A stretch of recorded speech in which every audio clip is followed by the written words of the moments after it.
What's up, guys? Welcome back to another video. This is honestly probably one of my favorite videos to do every single month, and that is none other than the very overly ambitious TBR for every month. This one's a little bit different. I have been kind of doing genre-themed months, but I'm not really doing that this month. This is also not a complete TBR per se. There are two books that are also going to be on this list that are specific to the book clubs. One of the books, unfortunately, is still being voted on, so I don't know who the winner is going to be. And the other book is already predetermined. And if I do get to either of those two books, they will definitely be discussed when I do my reading wrap up at the end of this month / beginning of next month. But it is crazy to think we are already in June, and so today we are going to be doing the June TBR based on the eclectic collection of books I have here.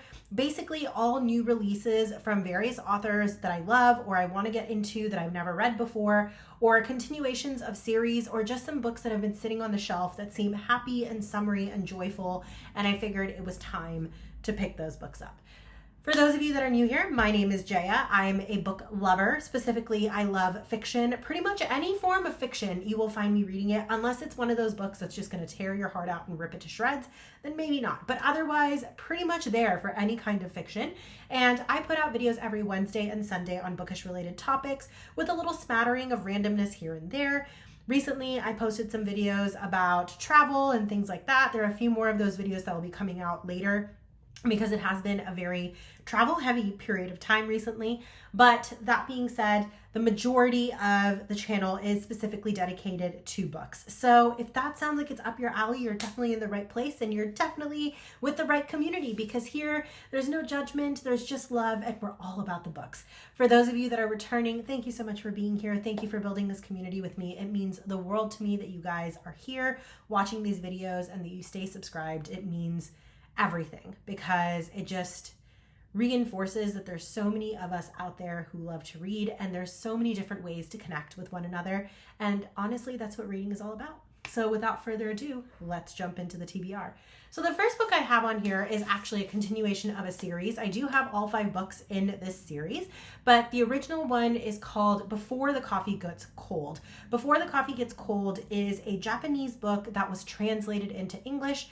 It is a very well recognized book, and it's basically telling the story of a coffee shop where if you sit at a very specific table and you order a cup of coffee, it allows you to revisit any moment in your history and kind of re-experience it. It doesn't necessarily change the events that have happened in the present time, but it allows for closure and sometimes even allows for changes in the future, depending on what happened after that moment is repeated. At the end of the first book, we have one single short story that actually allows us to jump into the future. And so from there, there are a bunch of other books that came out, and it's basically collections of short stories. So this one is called Before Your Memory Fades, and it's back in Tokyo. So in this, we're following a daughter, a comedian, a sister, and a lover, each with something they wish they had said differently. So again, it's still moving into the past and reliving that moment, and just giving us this concept of what if we had done something differently, and what if we had the opportunity for closure. So much depth in each of these little books, and they're so tonal and so fast and so fun to read. So this has definitely made it onto the TBR for June, because I think it's time for a nice little palette cleanser. The next book is actually the continuation of a series that I have yet to read. This is the Laurie Gilmore, The Strawberry Patch Pancake House, which is the 4th book in this series of books. This book is basically following 2 characters. One is a single dad, Archer, who never planned on coming to a small town, but now he's here and he's going to be running a pancake house.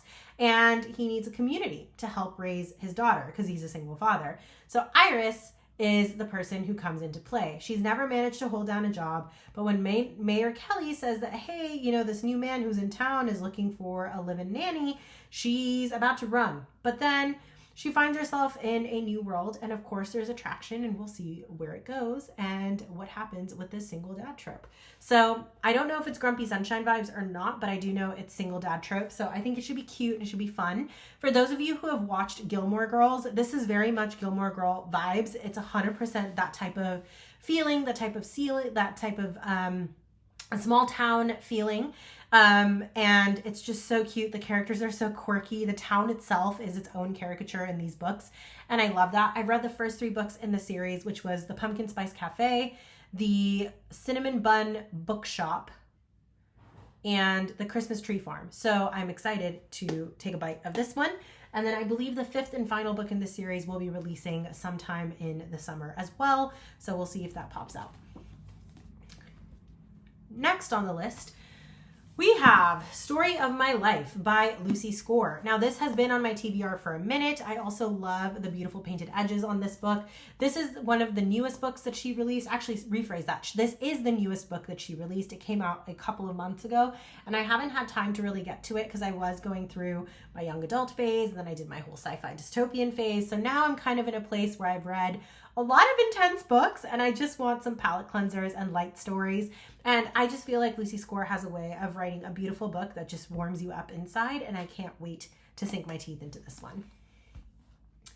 Next up, I have the second book in a series. This is called Filthy Rich Fae. This was written by Geneva Lee. She also has Filthy Rich Vampire as a series, which I have not read. But I read Filthy Rich Fae, the first book, and I had mixed feelings about it initially. It was actually a book that my best friend and I picked up together, and we decided that we were going to read it together at a conference. That didn't happen quite the way we thought it was going to happen, but I did remember enjoying the first book quite a bit, and I know she enjoyed it as well. So when I found out that the second book was coming out in the series, I did want to pick it up and kind of figure out where the book is taking us. It is a fantasy book, so it's about a human that gets pulled out of a real human setting into the world of Fae, and obviously there's intrigue and romance and all these things that have happened, and now she and her lover have been torn apart, and she has to find her way back to him in order to save his life. So I think this will be interesting to read, and I'm excited to sink my teeth into Fallen Court. It is supposed to be a trilogy though, so I'm sure there's going to be more mystery and intrigue at the end of the book. Also, forgot to mention the beautiful painted edges, and it looks so pretty against the floral kind of painted edges of the first book in the series as well. Then we have the new Ali Hazelwood book. I believe this came out back in March or April, and I still haven't had time to read it, but this is Deep End by Ali Hazelwood. I believe this is a young adult romance book where we're basically following a competitive diver in her college romance. So not quite young adult, but not quite adult, but somewhere in the middle. I don't think this is quite STEM, which is what she's known for. So I think it'll be a unique kind of contemporary fiction for her that I think will be fun to read. So we'll see where it takes us. I haven't really truly been disappointed by too many Ali Hazelwood books, except for one, which was Not in Love. The rest of them I have enjoyed, and I did find quite quirky, especially with Bride and books like that. I'm also excited for the second book in the Bride series that will be coming out as well.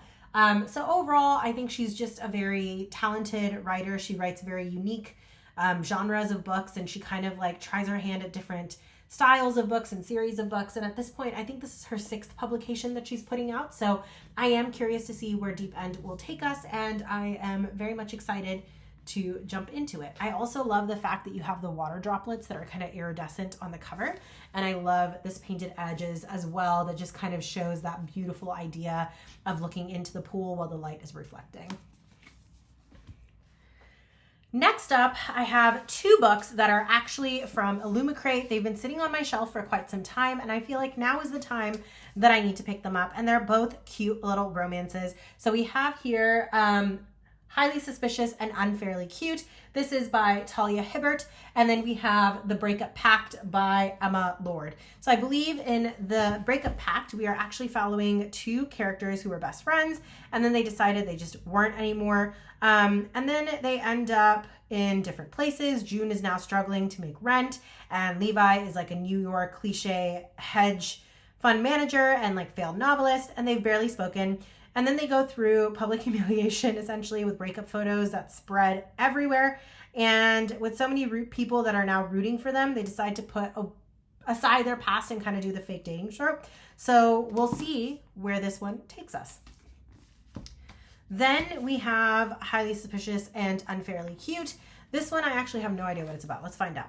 Bradley Graham is pretty much perfect. He's a star football player, manages his OCD well enough, and comes out on top in all his classes except the one he shares with Celine Bangura. They used to be best friends until Brad decided he was too cool for conspiracy theory obsessed Celine and abandoned her for the popular kids' table. At least that's how Celine sees it. These days, there's nothing between them but insults and academic rivalry. So when Celine signs up for a 2-part survival course in the woods, and the last thing she expects is to find Brad right beside her, what are we going to find? Forced to work as a team for the chance to win the grand prize, Celine and Bradley must trudge through not just mud and dirt, but their messy past. As this adventure brings them closer together, they start to remember all the good parts of their history, but has too much time passed or just enough to spark a whole new kind of relationship. So I think this will be a cute little summer romance as well, especially with the outdoor woodsy activities that are going on. And I think it's just going to be perfect for the summer season. This next book may or may not be read. I'm still very terrified of reading this book just because of the sheer amount of intensity and smut I've heard is in this book. But this is Kiss of the Basilisk, which also used to be published as Split or Swallow. This happens to be one of my best friend's favorite books. And while she does say that the smut is intense, she swears that the storyline and the character development is absolutely beautiful and the story is worth reading. This is a story that's based on a love triangle. We basically have humans and then we have the basilisks. The basilisks are basically a group of powerful creatures, I guess, that also look humanoid when they want to, and their primary source of power comes from sex. Hence, all of the smut. But this one woman is basically half basilisk, half human. She's the favored of the king of the basilisk, and she's sent to the human prince for some reason. I don't fully understand that whole part. And basically, the story is that she is a master in the art of seduction. So again, not my typical style of reading, and I'm very terrified of this book, and there's a good chance I will not read it, but I figured I would try in honor of my bestie who claims that this story is absolutely beautiful and wonderful. And she also told me that if I can tolerate Zodiac Academy and other such books, that I should be able to handle this one. So we'll see where this takes us. But she does say that the story is beautiful and the romance is amazing. And everyone that I've heard who've actually read this book and reviewed it do talk very, very highly of Caspin in this book, who I believe is the king of the basilisks. So curious to see where this book may take us if I can handle it. Then we have Abby Jimenez's new book, Say You'll Remember Me. This book came out a lot earlier in the year. I want to say it came out in January or February, and I have still yet to read it. So I just had to pick this up. Abby Jimenez is someone that I have added to my must-read no matter what author lists. So I don't even know what this book is about. I'm going to be going in blind, but if any of you have read it, let me know what you thought. I've heard mixed reviews on this book. I've heard that it's absolutely wonderful, but it's not quite on par with the last trilogy that she just finished writing, which was Just for the Summer, Yours Truly, as well as Part of Your World. But I have heard good things nonetheless. And I have read all 6 of Abby Jimenez's books up until this point, and I have not been disappointed really by any of them. I don't think all of them were 5-star reads. 3 of them were. 3 of them were kind of like 3 to 4-star mid-range, but at the same time, not been disappointed in her. So I'm very, very, very excited to read this one. Okay, then we have a new Sarah Penner novel that came out called The Amalfi Curse. This is basically about a woman who is going back into the Amalfi Coast in order to do some sleuthing. I believe she's also sent there for... she's coming to investigate the shipwrecks along the Amalfi Coast, so she's there for a purpose. But she also recalls that at one point she had come with her father and he had found some ancient treasure. So she's also on a hunt to try and find that again. As she's searching, she begins to find centuries-old tales of ancient sorcery and a woman's quest and how she wants to save her lover and her village, using the legendary art of Stegaria, which is a magical ability to harness the ocean. And basically, the question is, could this magic be behind Postiano's latest calamities? Haven must unravel the Amalfi curse before the region is destroyed forever. So I do think this book is going to be really fun to read, a nice thriller mystery with the back and forth that Sarah Penner is so known for in terms of present time versus present time versus past history and how they blend together. The Lost Apothecary, which was Sarah Penner's first book, was absolutely phenomenal. I loved that book. I have not read The Secret Society yet. I do have that book. I do need to read it. But somehow the Amalfi Coast just called my heart. So I'm going to be reading this one first. And they're all standalone novels, which also helps. But this is the beautiful, beautiful, beautiful art. And then here is... oh, so pretty. So, so pretty. So, so pretty. Same thing on the back. But I'm very excited to read the special edition copy of The Amalfi Curse. If anyone is obsessed with this cover in the same way that I am and the special edges, just so you know, all the books that I've shown with special edges at this point, except for the 2 from Illumicrate, are still available for purchase, and many of them are available in your local bookstores as well as through Amazon.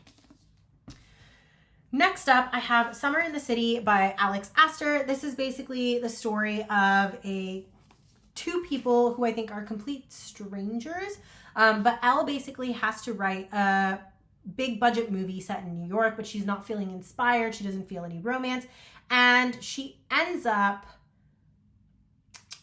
meeting her neighbor, who is a tech billionaire, and happens to be someone that she's hoping not to see because he was a hookup from 2 years ago. And they've kind of been in a lovers to enemies situation ever since. But then he very graciously offers to help her as she explores the city. Guys, look at this beautiful map. And I'm just so excited to see their romance come back alive and watch her get inspired by the streets of New York to create her story. And I just absolutely love these little taxi cabs and this beautiful, beautiful, beautiful painted edge copy. I just think, you know, Barnes & Noble's outdid themselves with this version. And then I just think the front cover is also so cute with the fancy little heart. This was also a gift from my bestie. And so I have to read it. I have to read it. And I'm also going to be seeing her sometime this month. And so I feel it's even more special to have this book with me. Next up, I have the new Emily Henry book, which I have yet to read. I'm so excited. This is Great Big Beautiful Life. Again, Emily Henry is one of those authors who I will literally buy every single book that she writes. I think there's maybe one book that hasn't been a 4.5 stars or higher for me, and that was People We Meet on Vacation. But even that book was like a solid 3.5 to 4 stars, so it was excellent. And pretty much every other book that Emily Henry has written has either been a 4.5 or a 5-star read for me. So she is definitely one of those authors that I will pick up no matter what, and I can't wait to finally sink my teeth into this book. It's been sitting on my shelf now for at least a month and a half, and I have not had a chance to read it. So I am so excited to finally put this on the TBR and to sink my teeth in. I also have Our Infinite Fates. This is actually a special edition copy that was done by Owlcrate. It is a standalone fantasy novel, which is really interesting.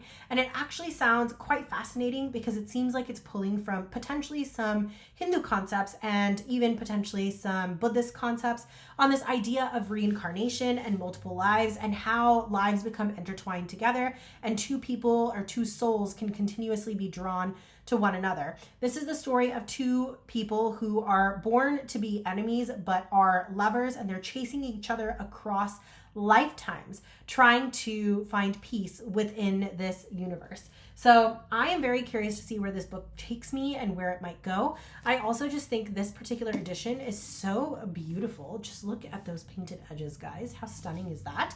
And then here is the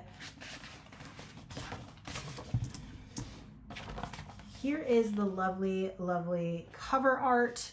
And then here is the gilded gold gilding on the front and the back of the book. And then you have, of course, the beautiful gold. And then the interior of this book also has some beautiful art in it. This says, year after year, century after century, new flowers from old roots, an eternal seed from which life will always bloom. And then on the back, we have And I love you, and I have loved you, and I will love you. And that's just so beautiful as well. It says on the back here, until we meet again, my love. And then in the front, it says 1,000 years of you. So I can't wait to read this story of these two lovers who are destined to be enemies and find love no matter what and where they are in their life. So super, super, super curious to see where this book takes me. I have heard rave reviews about this book, and I cannot wait to read this. From what I've understood also, this book is still available for order on Owlcrate. It is already published, ready to go, so it will be sent to you sooner than a pre-order. So if you are interested, go check it out. This book is by Laura Steven. Then I have on my list First Time Caller by B.K. Borison. Now, I recently read Love Light Farms a few months ago for the winter book, and I absolutely adored it. I thought it was very cute. Her writing style is just so poetic, and the prose is just so inspiring in terms of the metaphors and things like that. You just feel like you're in that moment. But it was her first book, so it was a little bit slow. It was hard for me to really connect with the main character because she was a little two-dimensional. So I loved the way the writing was done. I loved the vibes of the book. I loved the setting of the book. I just didn't necessarily love the two main characters. So when I heard that she was releasing a new book, I was a little iffy about it at first. Then I saw reviews on this book, and everyone is like, this book was adorable and it's amazing. So now I can't wait to read it. But this book is basically following this gentleman who is a radio host, and he's kind of given up on love, but he's doing this like radio show where he's basically having people call in and talk about their problems and like finding love, blah, blah, blah, blah, blah. And so this woman, who happens to be a single mother, her daughter basically calls in on her behalf and tells this man, hey, my mom needs to find someone and needs to work through whatever it is she's going through because she deserves love. And so then she comes on to the radio show, and together they try to find what inspires her and what creates love. It reminds me a lot of Sleepless in Seattle vibes. So I loved that movie when I was younger, in my teenage years and in college, and it's just so reminiscent of that feeling. So I'm excited to see where this book takes me. I have not actually read the inside cover. Everything I just said about this book is based on the reviews that I've heard on this book. So I am relatively going into this book blind, but I am super pumped to read this. Next up, we have a book that I have been waiting for so long, and I was so excited when it released. So Phantasma was probably one of my favorite 5-star reads of last year. It's basically a meeting of Hunger Games. No, that's a lie. It's not a meeting of Hunger Games, but it's like trials and tribulations within a carnival setting. So imagine Caraval mixed with like something with trials and tribulations, and you kind of got this. In fact, I would even say maybe Powerless vibes. I don't know for sure, but it's a great fantasy vibe. This is the second book in the series. It has nothing to do with the first two characters, but it is following the sister of the main character. She basically finds herself in a similar situation where she has to get through this enchanted party in order to successfully gain her wish. Let me read the inside cover because it just sounds so cool.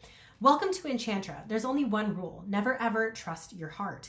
When Genevieve Grimm's mother dies, she's left with questions no one can answer until she receives an invitation to Enchantra, a cursed palace in Italy, frozen in time.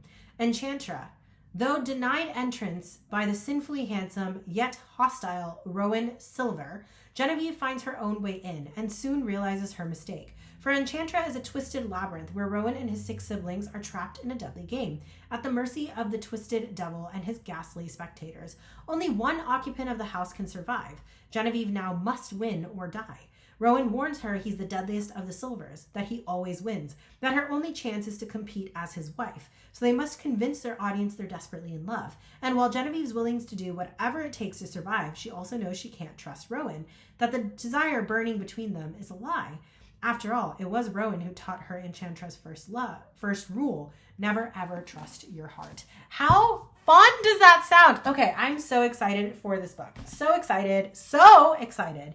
And then last but not least, this is also the continuation of a series. This is the Nita Prose, The Maid Secret. This is the 3rd book in the series. There's also a small novella that was released as well. But Nita Prose just writes a great story. The maid herself is basically this on the spectrum woman who is very, very dedicated to her craft and is honestly kind of taken for granted and not really appreciated by a lot of the other characters in the books. And they don't realize like how much she has to offer because quote unquote, she's a lowly maid and quote unquote, she's a little socially awkward, but she ends up solving multiple murder mysteries. Now, the first book was absolutely amazing. The second book was equally fun, but a little bit more emotional and more on her history and her grandmother's history. So I'm very curious to see where this third book will take us.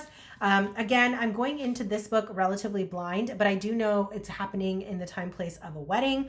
And so I'm just excited to see where this takes us. But it sounds like it's a wedding, a heist, and a secret. So we'll see together what the secret is and where the heist is taking place. But yes, would definitely recommend this series by Nita Prose. I just think she's a phenomenal author, and I really, really like the unique and quirky aspect of this character, and I cannot wait to sink my teeth into it. That brings me to the end of my June TBR. As I mentioned, this is a very ambitious collection of books. I do not see myself getting through all of these, plus the 2 books that I need to read for the book clubs. So we'll see how many of these books I actually make it through. But I will definitely touch base with you guys soon and give you a full update on that at the end of this month / beginning of next month. But thank you again for watching. Also, I will be posting soon the video wrap up of what I read last month, meaning the month of May. I will say I did not make it through all the books on my TBR, but I did a decent dent. So I'll definitely go through those with you guys as well and give you some updated reviews. And then I'll also have individual series reviews that are coming up for some of those books as well, if you want to know more details about those. So keep your eyes peeled. And that's pretty much all the announcements I have for now. Thank you once again for being here, for joining me. If you're new here and this was up your alley and you love all things books, and if any of these books sound interesting to you, or if you've read any of the books, definitely leave me a comment below and consider hitting that subscribe button and that notification bell. I put out videos every Wednesday and Sunday. For those of you that are returning, once again, thank you so much for being here. I know you don't have to be. Time is so precious. It's such a commodity now, and it's just so special to have people here sharing my passion, my interest, and supporting me as I grow this channel to create a community where we can all just share and bask in our obsession with books. That being said, I hope wherever you are, whatever time of day it is, morning, evening, or night, you're having a wonderful, wonderful day. Wish you guys nothing but peace, love, and joy. And I hope you and your families are doing well. I will catch you guys on the flip side in the next video. Until then, bye everyone.